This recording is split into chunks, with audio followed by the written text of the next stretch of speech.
ধর্মনগরে আন্তর্জাতিক নারী দিবসের মিছিল ও সংগঠনের প্রতিষ্ঠা দিবস পালিত। সারা ভারত গণতান্ত্রিক নারী সমিতির ধর্মনগর মহকুমা কমিটির উদ্যোগে আন্তর্জাতিক নারী দিবস বৃহস্পতিবার পালিত হয় ধর্মনগরে। বৃহস্পতিবার মহকুমা কমিটির উদ্যোগে সংগঠিত এই মিছিলে নারী নেত্রীরা 4 দফা দাবি নিয়ে রাস্তায় নেমেছিলেন।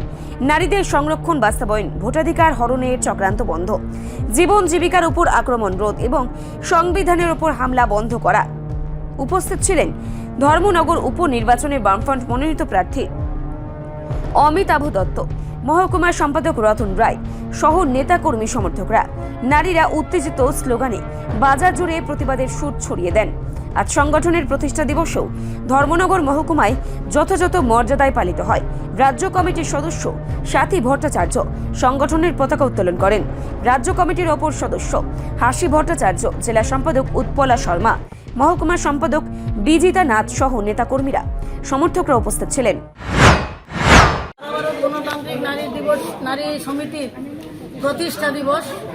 আমরা আজকে আমাদের প্রতিষ্ঠা দিবস উদযাপন করেছি আমাদের বিভিন্ন অঞ্চলে এবং আমাদের মহকুমায় আমরা পতাকা উত্তোলনের মধ্য দিয়ে, এবং আজকেই আমরা আন্তর্জাতিক নারী দিবসের কর্মসূচিটাকে প্রতিপালন করেছি। কারণ পরীক্ষা চলছে বিভিন্ন স্কুলে, আমরা খুব বড় করে মিছিলটা করতে পারিনি, খুব ছোট করেই আমাদের কর্মসূচিটিকে আমরা প্রতিপালন করেছি। সেখানে আমাদের দাবি হচ্ছে নারীদের জন্য সংরক্ষণ বাস্তবে রূপায়িত করতে হবে, ভোটাধিকার হরণের চক্রান্তের বিরুদ্ধে। কারণ মানুষের ভোটাধিকার হরণ করবার জন্য বর্তমান কেন্দ্রীয় সরকার, রাজ্য সরকার একটা খুব পরিকল্পিত চক্রান্ত নিয়ে মাঠে নেমেছে। আপনারা দেখতে পাচ্ছেন রাজ্যে রাজ্যে মানুষের ভোটার লিস্ট থেকে নাম বাদ দেওয়া হচ্ছে বিভিন্নভাবে। তো সেই বিষয়টাকে বাদ দিতে হবে।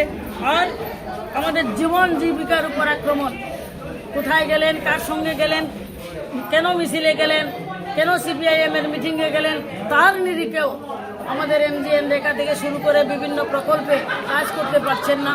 মহিলাদেরকে সেখান থেকে ছাঁটাই করে দেওয়া হচ্ছে, সেটাকে বন্ধ করতে হবে। এবং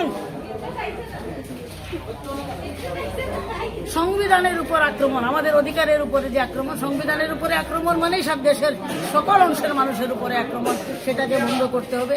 এই 4 দফা দাবির ভিত্তিতেই আজকে আমরা আন্তর্জাতিক নারী দিবসের মিছিল সংগঠিত করেছি। আপনারা এখানে আমাদের মিছিলকে কভার করেছেন, তার জন্য আপনাদেরকে ধন্যবাদ।